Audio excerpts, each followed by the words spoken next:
અરે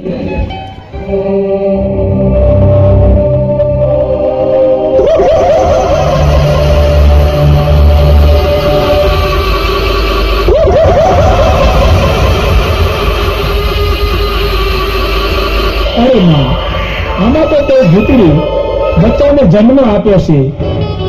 કોઈ સ્ત્રી એક બચ્ચાને જન્મ આપે, કોઈ સ્ત્રી બે બચ્ચાને જન્મ આપે.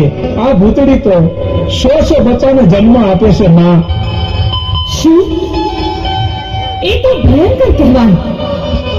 બહેનો, તમે બધા અહીં જ ઉભા રહો. હું એકલી જ અંદર ઉતરું છું.